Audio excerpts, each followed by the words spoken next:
അതിന് ഉമർ ഖത്താബ് റളിയല്ലാഹു അൻഹു, ഉമർ ഖത്താബിൽ നിന്നാണ് ഹദീസ് ഉദ്ധരിക്കുന്നത്. അതാണ് ഫസ്റ്റ് നമ്മൾ മനസ്സിലാക്കേണ്ടത്. പിന്നെ ഉമർ ഖത്താബ് അലൽ മിംബരി യുഖ്ബിറു ബിദാലിക അൻ റസൂലുള്ളാഹി സ്വല്ലല്ലാഹു അലൈഹി വസല്ലം. ഉമർ ഖത്താബ് മിംബറിൽ വെച്ചുകൊണ്ട് നബിയിൽ നിന്ന് പറയുന്നു. അങ്ങനെ റിപ്പോർട്ടിൽ വന്നു. റിപ്പോർട്ടിൽ സമയത്തു റസൂലുള്ളാഹി സ്വല്ലല്ലാഹു അലൈഹി വസല്ലം യഖൂൽ, നബി പറയുന്നതായി ഞാൻ കേട്ടു എന്ന് ഉമർ ഖത്താബ് പറഞ്ഞു എന്ന് ഞാൻ കേട്ടു എന്ന് അൽഖമ പറയുന്നു എന്നാണ് റിപ്പോർട്ടിൽ വന്നിരിക്കുന്നത്. കാല, അദ്ദേഹം പറഞ്ഞു, എന്ത് പറഞ്ഞു? സമയത്തു റസൂലുള്ളാഹി സ്വല്ലല്ലാഹു അലൈഹി വസല്ലം യഖൂലു, നബി സ്വല്ലല്ലാഹു അലൈഹി വസല്ലം പറയുന്നതായി ഞാൻ കേട്ടു. സമയത്തു റസൂലുള്ളാഹി സ്വല്ലല്ലാഹു അലൈഹി വസല്ലം യഖൂൽ, നബി സ്വല്ലല്ലാഹു അലൈഹി വസല്ലം പറയുന്നതായി ഞാൻ കേട്ടു എന്ന് ഉമർ ഖത്താബ് നബിയിൽ നിന്ന് പറയുന്നു.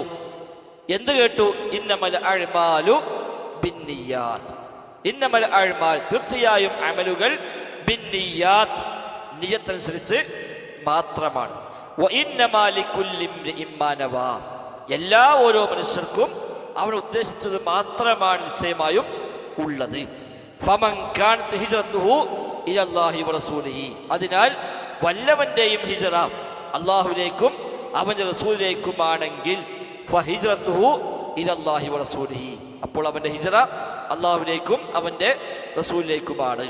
വമൻ കാനത് ഹിജ്റതുഹു ഇലാ ദുനിയാ യുസീബുഹാ, വല്ലവന്റെയും ഹിജ്റ ദുനിയാവ് നേടുവാനാണെങ്കിൽ ഔ ഇലംറഅത്തിൻ യൻകിഹുഹാ, അല്ലെങ്കിൽ ഒരു സ്ത്രീ വിവാഹം കഴിക്കുവാനാണെങ്കിൽ ഫഹിജ്റതുഹു ഇലാ മാ ഹാജറ ഇലൈഹി, എന്തിനു വേണ്ടി ഹിജ്റ ചെയ്തോ അതിനായിരിക്കും അവന്റെ ഹിജ്റ.